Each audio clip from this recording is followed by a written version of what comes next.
Welcome to part 2 of my Guilty Pleasures list. So, you're probably wondering, well, what's number 10? Well, number 10 is The Perfect Score. This is a comedy that I saw in theaters and I felt like it was much funnier than a lot of other people were giving it credit for. It didn't do very well at the box office, but one of the interesting things about it is some of the cast, including a young Scarlett Johansson and Chris Evans before they were cast as Captain America and Black Widow. So that alone ought to make you want to see this movie. Now, what's The Perfect Score about, you may ask? Well, it's about a bunch of kids that decide they're going to steal the answers to the SAT because they feel like the system is rigged. So along the way, you get a basic coming-of-age story, something that I feel is very much in the vein of like a John Hughes movie. So if you like coming-of-age stories and you like the idea of a young Chris Evans and Scarlett Johansson, stealing the answers to the SATs, then definitely give this movie a try, because I think you're going to really be surprised by it. Did I do something? Yeah, you did something. You got a 4.0 GPA. Francesca, just stop it, all right? Do you know what the fatal flaw is for most heists? It's trusting the team. So, excuse me for being a bitch, but I'd like to know why the valedictorian is here. I'm not the valedictorian, I'm second. Oh, that explains everything. Everyone has the reasons for being here. We don't need to know it. Really? I think we do. It'll be like that scene in The Breakfast Club where they all get stoned and make confessions to each other. Oh, sweet. Yeah, maybe we should. Maybe we should all say exactly why we're here. Kyle said we wouldn't have to, so... Well, I think we do, so I'll start. I'm here to make new friends. And for the wine, of course. How about you, superstar? I'm here because the SAT is racist. Well, that didn't take long now, did it? Oh, you don't think so? Who created the test? Rich white guys. Who scores the highest on the test? Asian chicks. Middle-class Asian girls who watch less than an hour of television a day. They can't drive, but they can take the shit out of the SAT. Next on the list is one of my favorite horror comedies of all time, and I consider it to be a cult classic and a guilty pleasure. And again, I freaking hate clowns, so what does this say about me except that I'm a glutton for punishment? Killer Clowns from Outer Space. That's right, you heard me. So, if you've not seen this film, you definitely owe it to yourself to see it, because the effects are practical and it's a lot of fun. You've got everything from practical makeup effects to, there's some miniatures involved in this, and of course claymation is involved in this, plus animation is even involved in the effects in this movie, and it's so much fun. I feel like more people need to be exposed to Killer Clowns from Outer Space. Like I said, I consider it a guilty pleasure, but some of you may not. I don't know. Give it a try. Tell me what you think. Comment below if you think any of these movies are, interesting that I've recommended in part 1 or part 2. Look, a clown right there! There he is, I told you. You get out there and shoot him? Get him, Dave! Kill him! Just hang on, calm down. Let me check this out.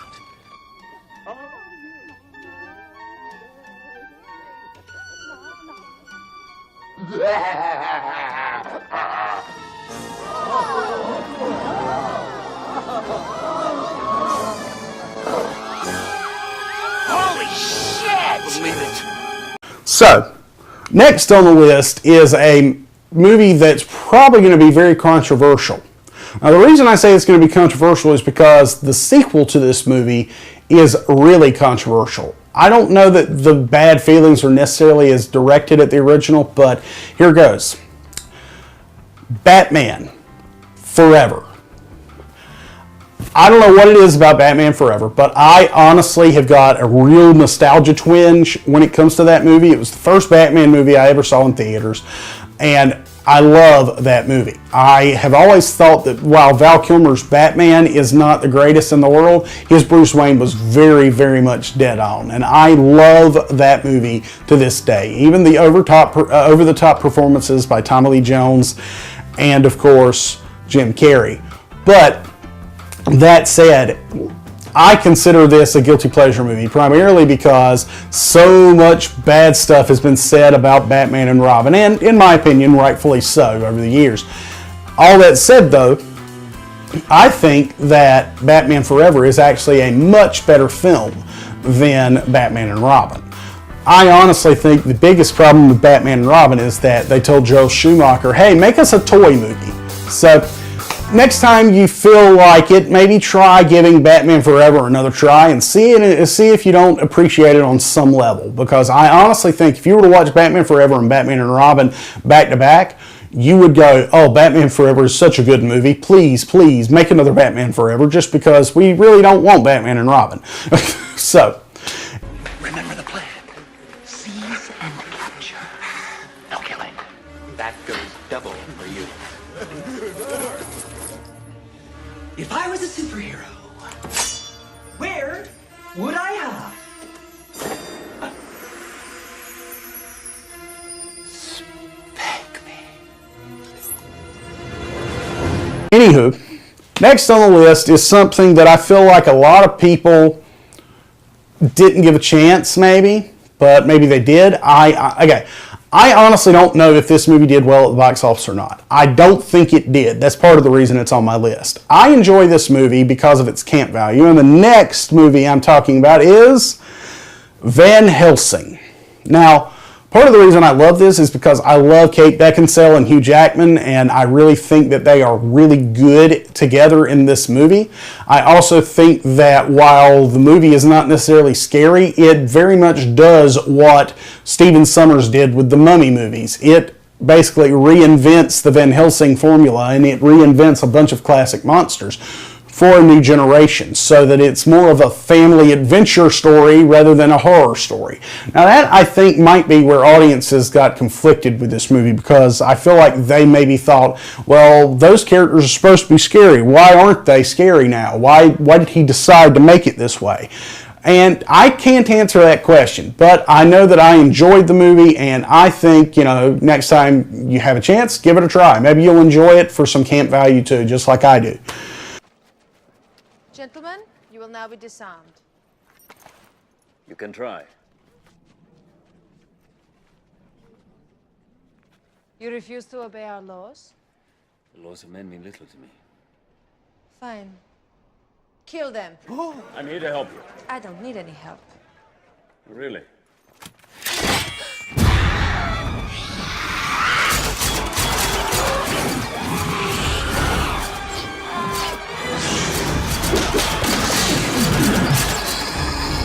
Next on the list is another fairly controversial movie, and I can't honestly say a good reason I like it aside from the fact that I love the stylized imagery in it. But the movie I'm talking about is Zack Snyder's Sucker Punch. Now, first of all, I know Zack Snyder is already a very controversial topic, and thoughts and prayers go out to his family for the tragedy that they suffered. And this is nothing to do with the man himself. I know that the film was poorly received. I personally enjoy the film, though, which is why I'm talking about it today.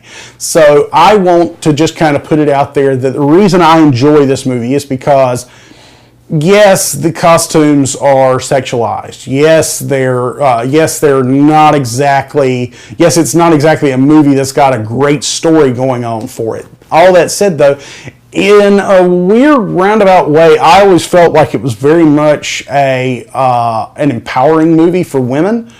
And I'm not a woman, so I can't speak on that level, obviously, but I kind of felt like it was, here are these women that in reality are sort of, forced into a circumstance that they can't control, but when they escape into their minds, they can control what's going on. And it shows them fighting on the inside when they can't on the outside.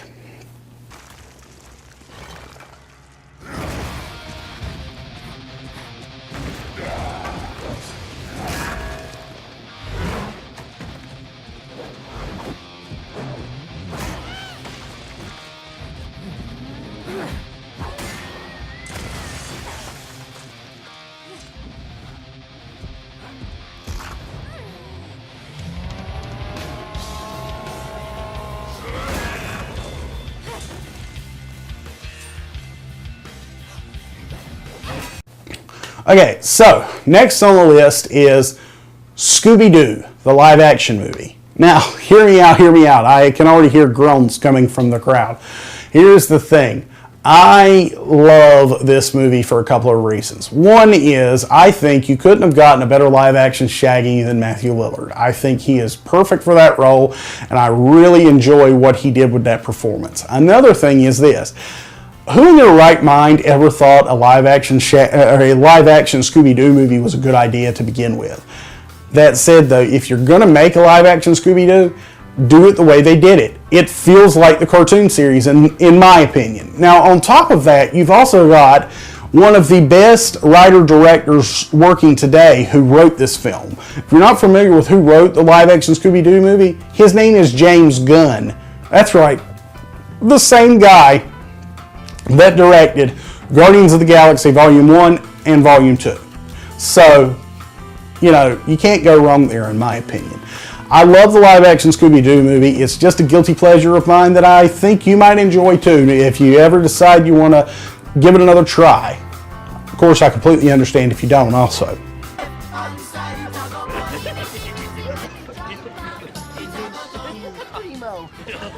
Oh man, talk about toasted. Man, the only thing I like better than an eggplant burger is a chocolate-covered eggplant burger. With hot sauce. Ra-cha-cha-cha.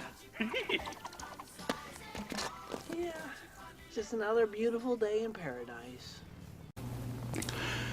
Next on the list is a movie that did terribly at the box office, but I feel like might be starting to gain a cult following.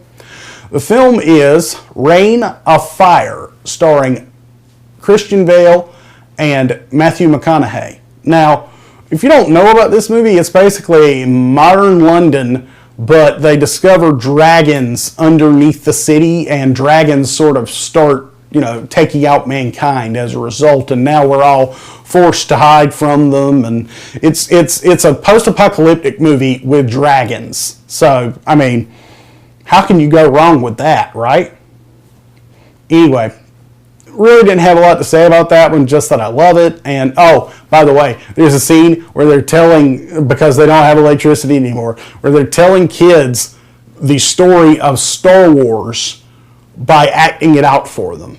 So, you know, that's always funny, at least to me. Next on the list is PCU. Now, if you're not familiar with this early to mid-90s comedy, that's okay. I'm hoping to make you familiar with it now. Here is the best way I can describe PCU. Now, we already know we very much live in a PC culture today. However, in the early 90s, when this stuff started to first happen, there were a lot of people who were kind of fighting back against it. And this movie has a lot to say about the PC culture. That's part of why I love it as much as I do. It's basically your typical college frat, you know, wild times, you know, hard drinking movie. But the difference is this. All that stuff is going on a campus that is basically enthralled in a political crap storm, for lack of a better word, because so many students are against this fraternity's doing this and this fraternity's doing that, and that's just wrong and that's not PC. And that's part of why I love it, is because it attacks the PC culture we have going on today in an interesting way. Plus it was done, you know, like in the mid-90s, so it's, you know, even though it's a movie about the PC culture, it was done far enough in advance before the PC culture got to where it currently is. So to me, that makes it interesting too. All right, next on the list is a Kevin Smith film. Now, I love Kevin Smith, and that includes some of his more controversial recent work. So all that said, this movie, I don't know if it was as poorly received as a lot of people consider it to be, but I love Cop Out, starring Bruce Willis and Tracy Morgan. I really just think that it's a lot of fun, and I think that a lot of people maybe didn't give it a chance because they just saw it as, well, it's just another buddy cop movie. And to a degree, it is just another buddy cop movie, but it's a funny buddy cop movie. I think that some of the funniest scenes in this movie come down to Tracy Morgan ad-libbing off of Bruce Willis and what Bruce Willis is doing. So, if you want to try a funny cop movie, also I should point this out. After you watch this movie, go online and look up some of the things that Kevin Smith has had to say about Bruce Willis. It will change your opinion of Bruce Willis, most likely. So, all that said, definitely give Cop Out another chance. I think you'd really enjoy it. All calm down here. You're angry, you're tired. You're going to jail anyways. Let's just all chill out, okay?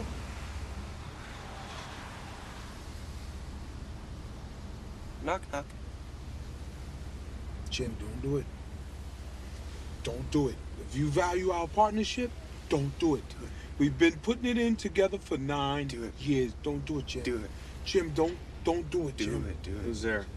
Final on my list is a movie that I feel like is somewhat controversial still. Aliens vs. Predator. Now, why did I choose this film? Well, a couple of reasons. One is, I feel like just because it was rated PG-13, a lot of people immediately said, well, it's not going to be as good as the originals just because it's not rated R. I don't necessarily disagree with that. However, if you were to go in and color correct all of the green alien blood and all of that stuff and make it red or whatever, I think you'd realize just how much they got away with in that movie. It's actually far better than you probably remember. And I would implore you to try watching it again, because I think that Alien vs. Predator, at least the first one, I still think the second one's a pile of garbage, which is another story for another day.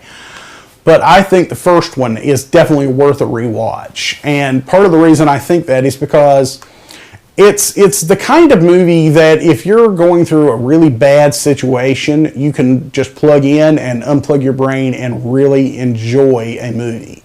I'm saying all this from experience. Here's why I chose this to be my #1 guilty pleasure movie. I was living in Florida, and a hurricane came through, knocked out my power. And I had no power for a solid week. One of the first places in the area to get power back was a movie theater. What movie had opened that weekend? Alien vs. Predator. So as a result, I will always remember Alien vs. Predator as being a really great movie-going experience simply because I was able to be in the air conditioning. I had power. I had a cold drink. It was a good experience going to the movies, even if the movie itself is somewhat lackluster. So try Alien vs. Predator. Definitely think it's worth a second watch. All